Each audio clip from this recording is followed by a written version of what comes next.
Good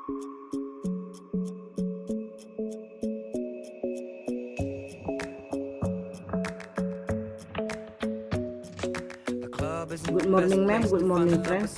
We are from Group 10. We will present the result of our material about theory cognitive of Kelly. Before that, let me introduce my group. My name is Cynthia Fatika as moderator and presentator, and Putri Mariska Khairan as presentator, Siti Nur Asmi as presentator, Novia Marbun as presentator, and the last Nurul Hasibuan as presentator. The first material will be presented by Nurul Hasibuan. So Nurul, welcome. Baiklah, jadi saya di sini akan menjelaskan tentang biografi George A. Kelly. Jadi George A. Kelly ini lahir pada tahun 1905 di Perth, Kansas. Dia adalah anak tunggal dari keluarga yang sangat taat beragama. Dari taraf pendidikan, George A. Kelly pernah belajar di bidang sosiologi dan perburuhan pada tahun 1930 di University of Edinburgh, Scotland. Selain itu, George A. Kelly juga mendalami bidang oratori, public speaking, dramatik, serta pemerintahan. Jadi awal mula ketertariknya George A. Kelly ini terhadap psikologi adalah setelah dia membaca artikel karya Freud. Kemudian setelah dia membaca artikel tersebut, dia mulai mendalami psikologi. Setelah belajar 9 bulan mempelajari psikologi, dia berhasil meraih gelar doktoral dari University of Iowa. Kemudian 12 tahun kemudian setelah mendapatkan gelar doktoral tadi, menghabiskan 12 tahun mendalami bidang pendidikan dan mengembangkan konseling klinis di Kansas Barat. Setahun mengabdi di University of Maryland, lalu pindah dan menggantikan Carl Rogers di Ohio State University sebagai kepala program pelatihan klinis. Setelah itu dia mendapatkan sarjana strata 1 di 2 universitas, yaitu yang pertama Friends University dan Park College di Missouri. Pasca sarjananya juga dia mendapatkan gelar pasca sarjana dari beberapa universitas, salah satunya antara lain di University of Kansas, University of Minnesota, dan University of Edinburgh, dan mendapatkan PhD dari State University of Iowa pada tahun 1931. Kelly membangun klinik keliling di Kansas. Kelly juga pernah menjadi psikolog lepas pada Perang Dunia II. Kemudian Kelly juga mendapatkan gelar profesor psikologinya di Ohio State University dan Brandeis University. Tahun 1955, George A. Kelly mulai menulis teori dalam volume buku yang berjudul The Psychology of Personal Construct.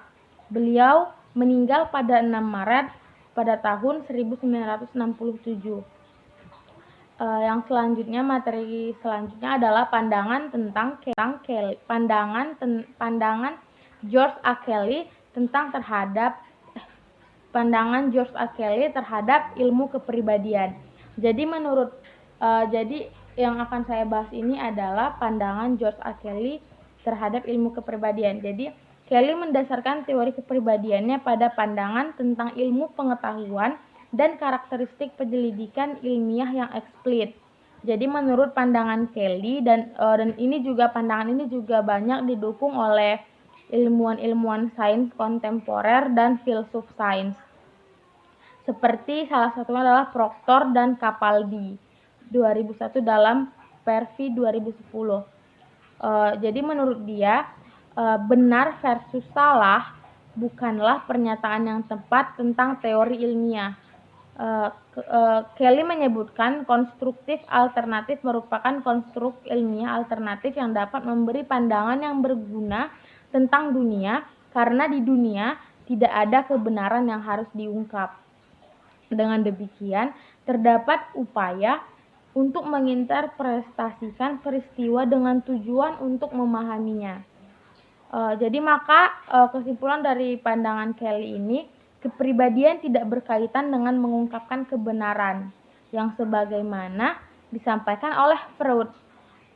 Menurut Kelly ini, suasana hati yang memungkinkan kebebasan mengembangkan hipotesis kreatif yang seharusnya tidak dinilai sebagai fakta. Jadi menurut dia, suasana hati ini tidak dinilai sebagai fakta, melainkan suasana hati itu agar para pakar dapat mencari implikasinya. Jadi menurutnya suasana hati ini harus dicari penyebab dan akibatnya. Di sini saya akan menjelaskan tentang struktur kepribadian menurut Kelly. Teori kepribadian Kelly memiliki dasar terkait dengan pikiran individu atau kognitif. Teori menekankan pada pendekatan ideografi dan orientasinya yang teologis. Teori Kelly hampir mirip dengan teori individual Adler, bahwa manusia tidak diatur oleh realita, akan tetapi membuat tujuannya sendiri berdasarkan cara individu memaknai setiap peristiwa. Intinya, Kelly memandang manusia sebagai ilmuwan karena Kelly merasa bahwa ilmuwan dan orang yang terlibat dalam tugas yang sama. Variabel struktur kunci dalam teori kepribadian Kelly adalah konstruk personal. Konstruk adalah konsep yang digunakan untuk menginterpretasikan atau menerjemahkan dunia. Menurut Kelly, paling tidak 3 elemen yang perlu untuk membentuk sebuah konstruk. 2 dari elemen tersebut harus dipahami sebagai berbeda dari 2 lain. Cara di mana 2 elemen diterjemahkan sebagai yang mirip membentuk similarity pole atau kutub kemiripan. Konstruk tersebut, cara di mana mereka berlawanan dengan elemen ketiga membentuk konstruk pole. Konstruk tersebut bahwa konstruk apapun yang diterapkan seseorang kepada orang lain berpotensi untuk dapat diterapkan pula kepada dirinya sendiri. Konstruk itu dapat dikategorikan ke dalam cara yang bervariasi, yaitu yang pertama, core atau inti, konstruk dari fungsi individu. Yang kedua, peripheral atau pinggir luar, konstruk yang dapat diubah tanpa modifikasi mendasar. Yang selanjutnya, permeable atau dapat ditembus, konstruk yang terbuka dan dapat menerima elemen-elemen yang baru.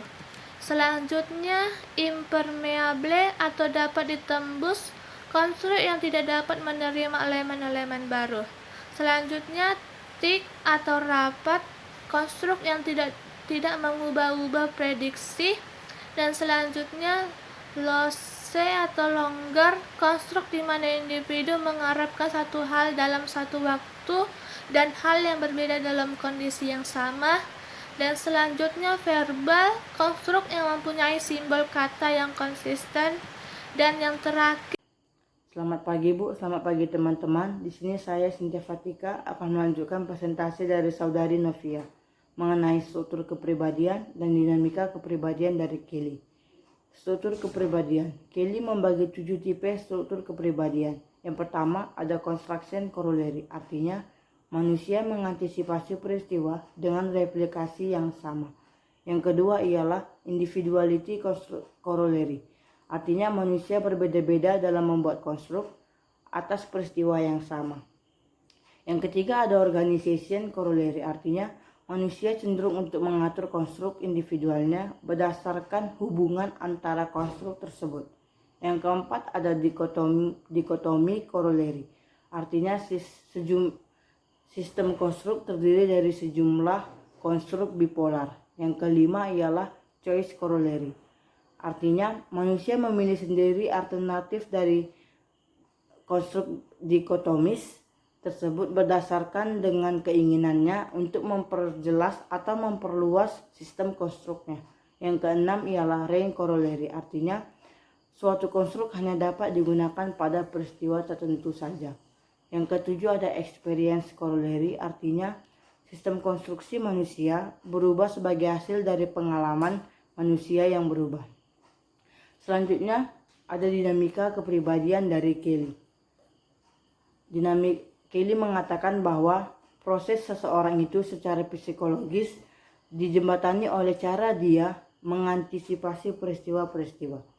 Jadi kesimpulan dari dinamika kepribadian Kelly ialah ada dua. Yang pertama, perilaku atau aktivitas individu tidak dipengaruhi oleh kekuatan motivasi. Yang kedua, manusia berperilaku seperti saintis. Artinya, jika manusia berperilaku seperti saintis, maka dia akan cenderung merasa cemas atau merasa terancam dari peristiwa-peristiwa yang dihadapinya. Sekian dari saya, terima kasih. Assalamualaikum warahmatullahi wabarakatuh. Di sini saya akan menyampaikan materi tentang perkembangan kepribadian. Berdasarkan pengamatan sekitar tahun 1963 pada teori Profesor Dr. Samsu Yusuf, Kelly tidak pernah mengemukakan secara ekspresif tentang sistem konstruknya yang asli. Kelly menyatakan bahwa konstruk itu berasal dari usaha mengonstruksi jawaban atas peristiwa yang terjadi. Dia telah menggabungkan berbagai jenis peristiwa sehingga terjadilah konstruk yang berbeda. Kelly berpendapat bahwa perkembangan itu ditekankan kepada konstruk preverbal pada masa bayi dan masa kanak-kanak dan penafsiran budaya yang terlibat dalam proses harapan yang dipelajari. Berdasarkan hasil penelitian yang berkaitan dengan Kelly, Signal tahun 1966 pada teori kepribadian mengemukakan bahwa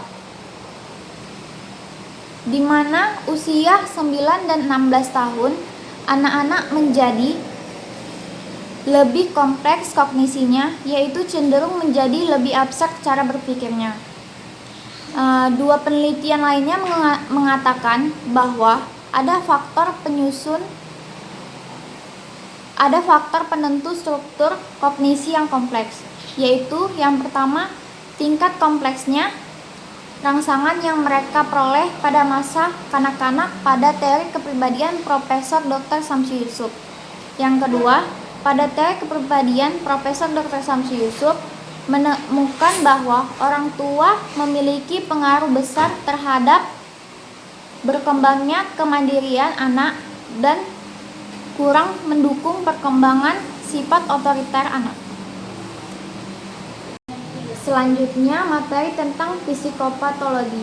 Kelly mengungkapkan teori tentang psikopatologi yang meliputi konsep aggression, hostility, dan guilt.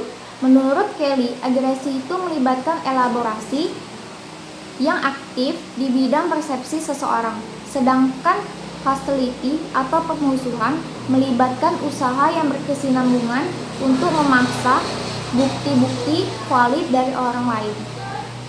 Hostility digunakan untuk melindungi sistem konstruk tempat individu mencoba untuk membuat orang lain berbuat dengan cara yang sesuai dengan harapannya.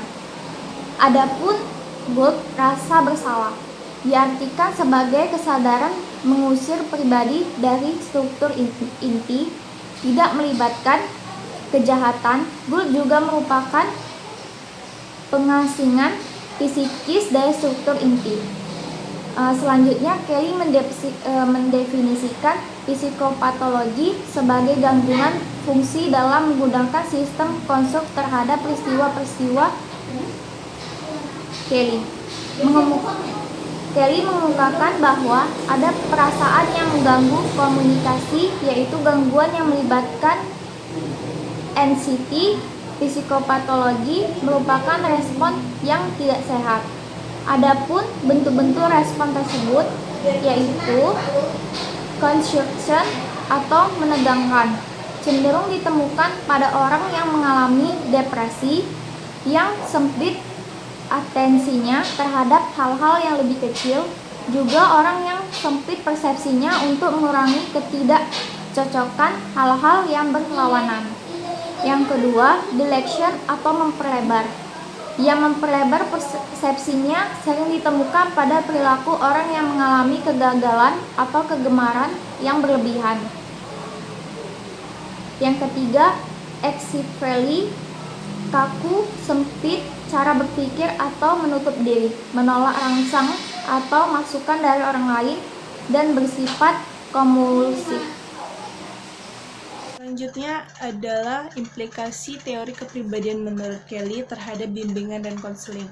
Dalam bimbingan konseling, klien dilatih agar dapat menjadi saintis yang baik. Dengan demikian, bimbingan konseling juga dapat disebut sebagai suatu proses merekonstruksi sistem konstruk, yang artinya mengganti konstruk yang ada, menambahkan konstruk yang baru, mengerutkan beberapa konstruk sedangkan yang lainnya dilonggarkan, serta menjadikan lebih permeabel. Berdasarkan hal ini, bimbingan dan konseling dapat diartikan sebagai rekonstruksi psikologi tentang kehidupan. Menurut Kelly, ada 3 kondisi pendukung dalam pembentukan konstruk yang baru atau perubahan pribadi. Yang pertama adalah atmosphere of experimentation, yaitu bimbingan dan konseling merupakan suatu bentuk eksperimentasi, di mana konselor membantu klien agar dapat berkembang menjadi saintis yang baik dengan upaya penciptaan iklim yang permisif dan responsif. Yang kedua adalah provision of element of new element, yaitu kondisi yang menguntungkan untuk terjadinya perubahan yang konstruktif, memerlukan elemen-elemen yang baru tak terikat kepada konstruk yang lama. Yang ketiga adalah validating data available, di mana klien diberi kesempatan untuk menguji keabsahan data, sehingga ia mampu mengubah atau membentuk konstruk lebih konstruktif. Dalam hubungannya dengan penciptaan kondisi yang kondusif, Kelly mengembangkan teknik terapeutik, yaitu fixed role therapy. Terapi ini mengasumsi bahwa secara psikologis manusia itu adalah apa yang dia lakukan. Dengan teknik ini, klien didorong untuk menampakkan atau mewujudkan dirinya dalam cara-cara yang baru, berperilaku yang baru, dan mengonstruk dirinya dalam cara yang baru, sehingga dia menjadi manusia yang baru. Teknik ini terdiri dari 2 prosedur. Yang pertama, pengembangan daftar aktual person atau individu yang sebenarnya, yang didasarkan kepada role title list. Yang kedua adalah pengembangan konstruk yang didasarkan kepada perbandingan Tritunggal person. Pada prosedur pertama, subjek diberikan role the list atau daftar peran yang dipercaya sebagai hal penting bagi semua orang. Sekian materi dari saya. Terima kasih. Alright, that's all the result of our presentation. Friends, welcome to ask in the comment column. Thank you. Good morning.